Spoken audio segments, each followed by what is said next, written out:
আজকে একটি গুরুত্বপূর্ণ আলোচনা করব ব্যাটারি সম্বন্ধে।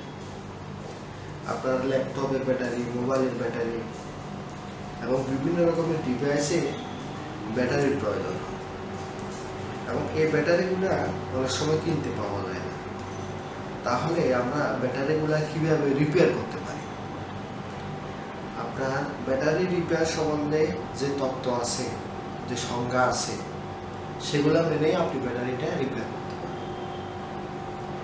এই ল্যাপটপটা আমি কিনছিলাম 2016 সালে, আজকে চলতেছে 2024 সাল। এখনো পর্যন্ত আমার ব্যাটারিটা 10 ঘন্টার উপরে ব্যাকআপ নেই। তাহলে কিভাবে? আমি তো নতুন ব্যাটারি রিপ্লেস করি নাই। ভিউয়ার্স, ল্যাপটপটা হচ্ছে যে ডেল ভেনু প্রো। তো যেহেতু 2016 সালে কিনছি, আজকে প্রায় আপনার 8 বছর ইউজের পরেও ব্যাটারিটা আমার নতুনের মতো পারফরমেন্স এবং স্থায়িত্বকাল মাশাআল্লাহ অনেক ভালো। আপনাকে দেখতে হবে এই ব্যাটারিটা 32 WH মিনস 32 ওয়াট অ্যাম্পিয়ার। এখন 32 ওয়াট অ্যাম্পিয়ারের যদি আমি 100 দিয়ে পূরণ করি তাহলে 3200 ওয়াট অ্যাম্পিয়ারের ব্যাটারি। এটা হচ্ছে যে একটা রিচার্জেবল লিথিয়াম পলিমার ব্যাটারি।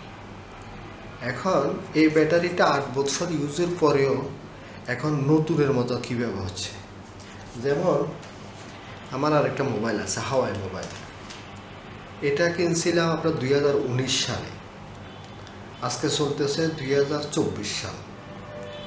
19 থেকে 24 তাহলে প্রায় 5 বছর। এই দুটো ডিভাইসই আমি দুবাই থেকে কিনছি এবং ব্যাটারিগুলো আমি রিপ্লেস করি না। এরকম আমি বায়োমেডিক্যাল, মেকানিক্যাল, ইলেকট্রোমেডিক্যাল সব ধরনের কাজ করি। অ্যাকচুয়ালি ব্যাটারিগুলো আমি তৈরি করি বা আমি ব্যাটারিগুলো রিসাইকেল করি। তো কীভাবে করি দেখেন, আপনাদের বাসায় ল্যাপটপের, বিভিন্ন ডিভাইসের ব্যাটারি থাকতে পারে। তো ব্যাটারিগুলা আপনি নিজেই আপনার ব্যাটারি রিসাইকেল বা রিপেয়ার করতে পারবেন। তো আপনাকে দেখতে হবে এখানে লিথিয়াম পলিমার ব্যাটারি, যেমন এটা লিথিয়াম পলিমার ব্যাটারি। এটা কি? এটা হচ্ছে যে লিকুইড ইলেকট্রোলাইট। লিকুইড ইলেকট্রোলাইট হচ্ছে যে একটা ব্যাটারির উপাদান।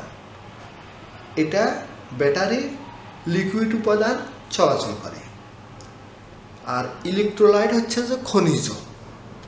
যেমন মনে করেন ব্যস্ততার কারণে বা যে কোনো কারণে হোক, আমার ল্যাপটপটা 6 মাস 1 বছর অন করি না, অথবা মোবাইলটা আমি অন করি না, কিন্তু 6 মাস পরে যখন মোবাইলটা অন করলাম বা চার্জ দিতে গেলাম, দেখলাম যে আমার ব্যাটারি চার্জ নিচ্ছে না। মোবাইল হোক, ল্যাপটপ হোক, যে কোনো ডিভাইস হোক, চার্জ দিচ্ছে না।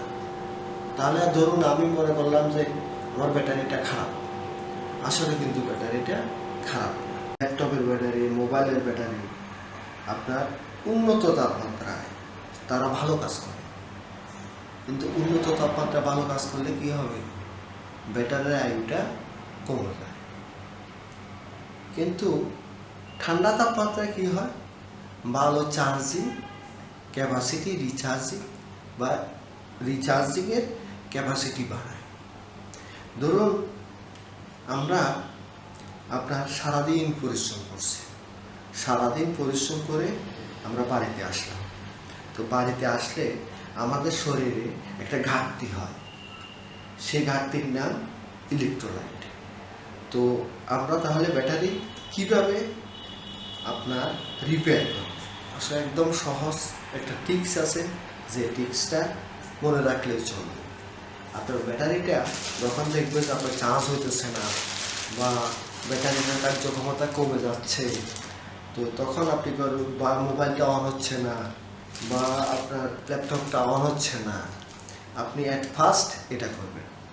কারণ আমি এটা করি এবং আমার মোবাইল, ল্যাপটপ, যে কোনো আমার ডিভাইস আছে, সব ডিভাইস এভাবেই চলে। আমি অরিজিন, দেখেন এটা অরিজিন ডেলে। এগুলা বর্তমানে একটা 8-10 হাজার টাকা, কিন্তু 8-10 হাজার টাকা দিয়ে আমি কিনবো না, তো পাওয়াই যায় না, কোত্থেকে কিনবো? তাহলে আমি ব্যাটারিটা প্রথমে ভালো করে প্যাকেজ করব, ভালো করে প্যাকেজ করব। কেন? আমি এটা ফ্রিজিং করবো, ডিপ ফ্রিজিং, মাত্র 1 ঘন্টা করবো। ব্যাটারিটা ভালো করে ফ্রিজিং প্যাকেজিং করে, প্যাকেজ একটা করছিলেন, একটা জায়গা একটা ভালো করে প্যাকিং করে মোড়ায় যেন ভিতরে জলীয় বাষ্প বা পানি না ঢুকতে পারে। তবু সামান্য কিছু জলীয় বাষ্প পানি প্রবেশ করতে পারে, এতে কোনো সমস্যা নেই, এরপরে মুছে ফেললে হয়।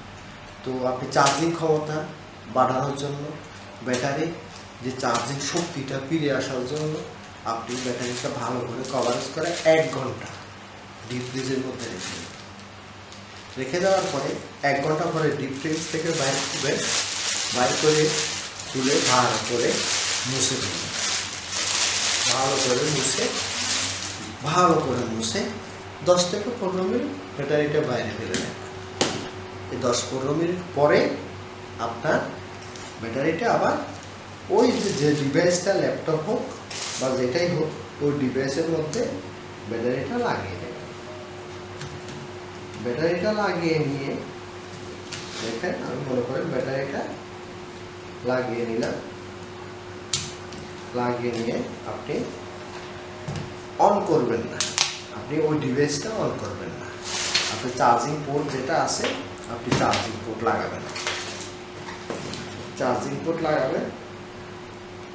আমি চার্জিং পোর্ট লাগালাম। চার্জিং পোর্ট লাগায় আপনি দেখবেন যে চার্জিং যে ইন্ডিকেটর যেটা আছে, ওই ইন্ডিকেটরটা আপনার কাজ করতেছে কিনা।